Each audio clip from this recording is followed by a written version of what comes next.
The final Monday Night Raw of 2018 was taped 3 days ago from Detroit, Michigan in the Little Caesars Arena.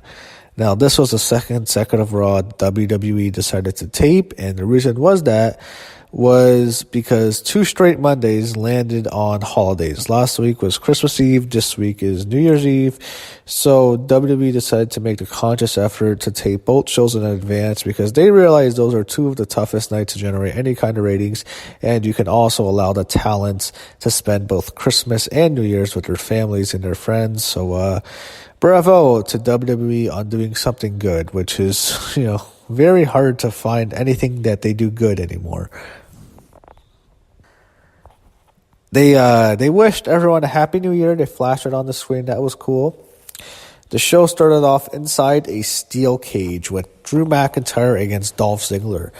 One thing I was thinking to myself while watching this match was they spent a lot building this up. They started the night after WrestleMania. They had Drew McIntyre return to the main roster. He was Dolph Ziggler's partner, and the 2 were going to form a tag team, and they never really built up tension. They just kind of split them off a few weeks ago, and I'm thinking to myself, that's it? I mean, I thought they'd build something up.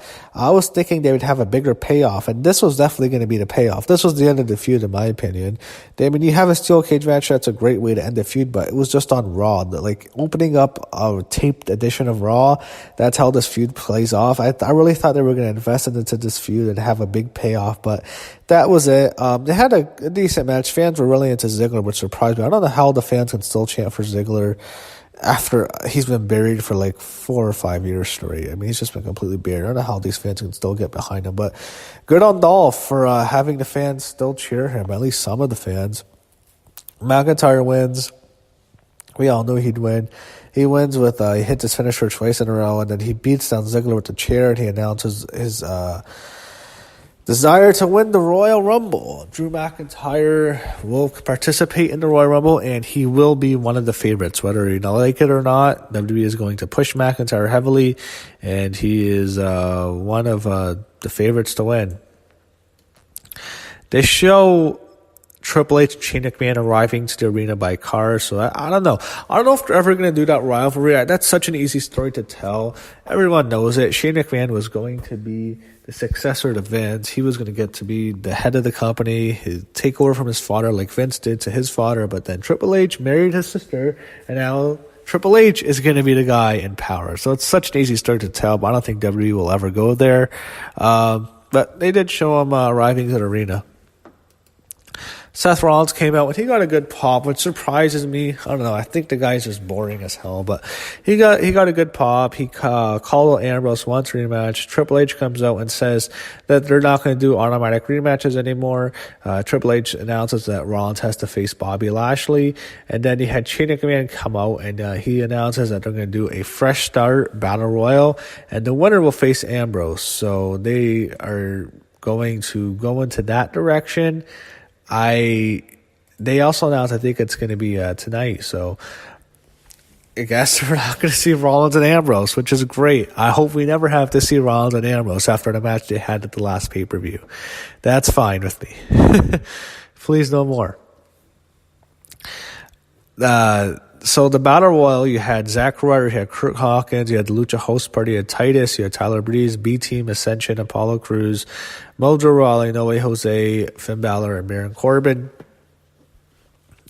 Finn Balor was the favorite in here, but I thought it was better that he didn't win because, the Intercontinental title has been devalued. I mean, putting the belt on Ambrose just devalues the title. Ambrose has been a champion so many times, and he's done nothing for that belt. He's hurt the belts more than he's helped it, so I don't want to see Balor win. And people got pissed off when he got eliminated. I'm thinking to myself, good, I don't want to see him in a feud with Dean Ambrose. Apollo Crews wins. I wish he'd beat Ambrose because Ambrose is just boring as hell as champion.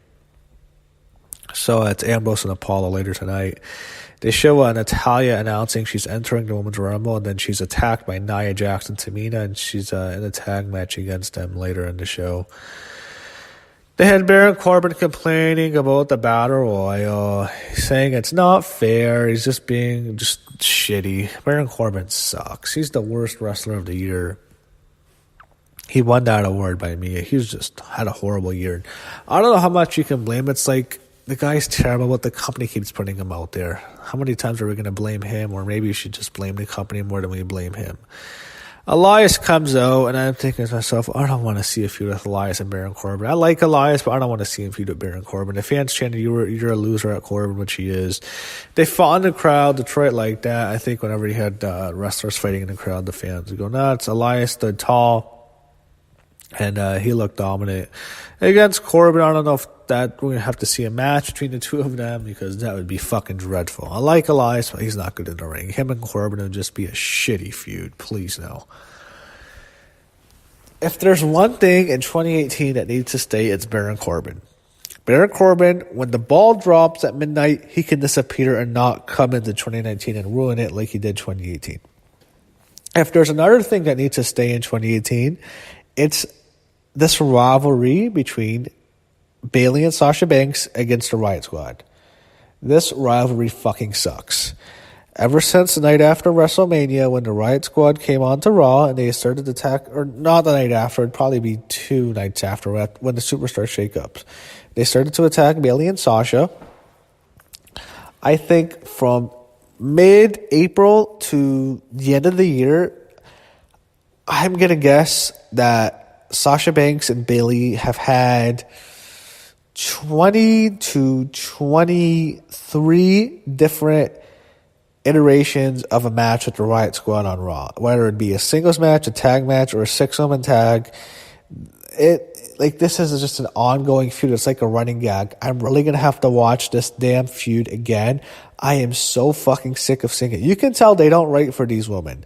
There's certain people who get writing. There's certain people who the company writes for, and they're not writing for them. When they have you have the same match over and over on Raw or over and over on SmackDown, that means they're not writing for you, and they're not writing for any of these women.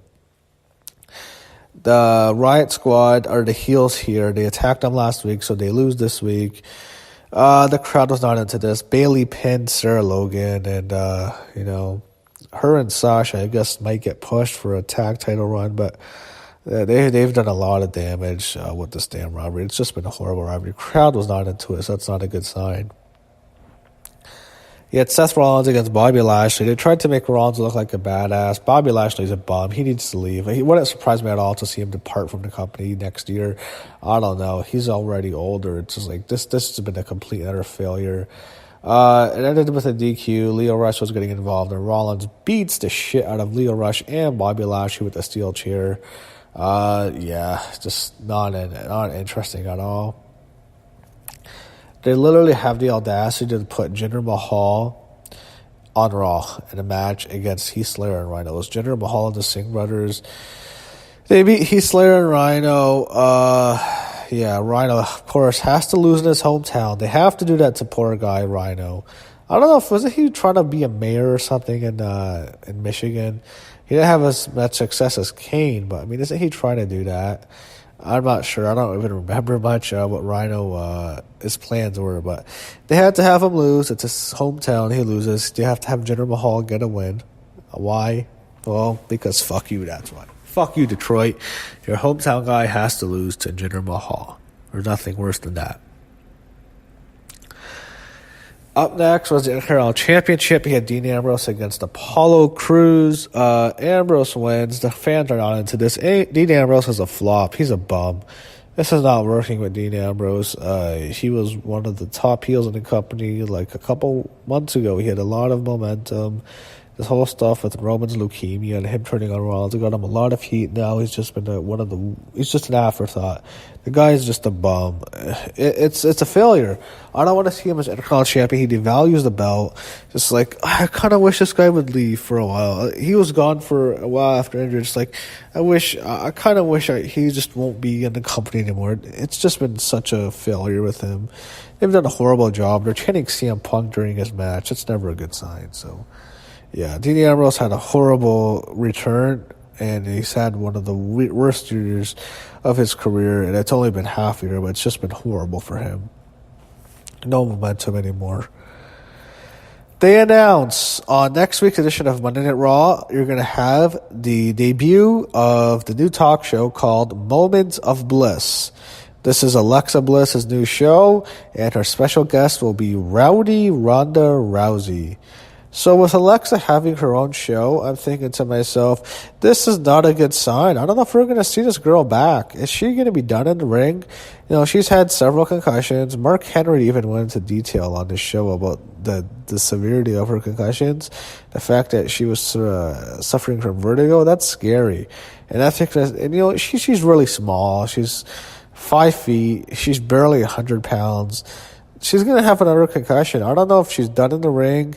There was reports that she could be Raw General Manager. It looked like they were going to go into that direction, but then they changed plans, so I guess that's off the table, and that's bad for her because I don't know if it's sustainable to be on this whole talk show. They're going to give her a talk show. Is it going to be sustainable? How long is this going to last? If she can't wrestle, she can't be GM. She can manage, I guess. She's good at that, but I'm a bit worried for her. You know, things don't look too good for Paige right now, and she was General Manager where, you know, if you can't wrestle, there's only so many other spots, so hopefully Bliss is back in the ring eventually this year. They also announced that John Cena will debut on the first edition of Raw in 2019. It'll be the January 7th Raw, and he's also going to be on SmackDown. He's touring with the SmackDown brand, so he's going to be on both shows. He's going to be on SmackDown on the 1st and then Raw on the 7th, so 2 John Cenas in 1 week. I'm sure he'll just do what he's done the last few years since he's gone to Hollywood and completely phone it in. So the main event, you had Ronda Rousey and Natalya against Nia Jax and Tamina. Rousey and Natalya win. Hopefully Ronda is done feuding with Nia. It's been a bum. It's like Nia Jax is terrible. She doesn't deserve to be in this spotlight. I hate that they're giving her a push after she injured Becky Lynch. All those after that, I hate that she's getting a push. But Rousey and Natty win. Ronda submits Tamina. That's how the show ends. That's how the final Raw of 2018 ends. That'll be it. So Raw is going to be in the new year the next time it airs. It'll be in 2019, and it probably is already 2019 by the time most of you guys are listening to this video. So with that, I wish everybody a happy new year. Enjoy yourselves. Try to enjoy this next year. Whether or not 2018 was good for you or bad for you, it might have been a great year, it might have been a terrible year. All I do is I hope 2019 is better for all of us. Let's hope we all have a great year in 2019. We all going to have our New Year's resolutions. Let's all enjoy the year and all enjoy the time we have on this earth. So with that, Happy New Year, everybody, and hopefully for wrestling's sake, we get a great year of professional wrestling in 2019. Happy New Year.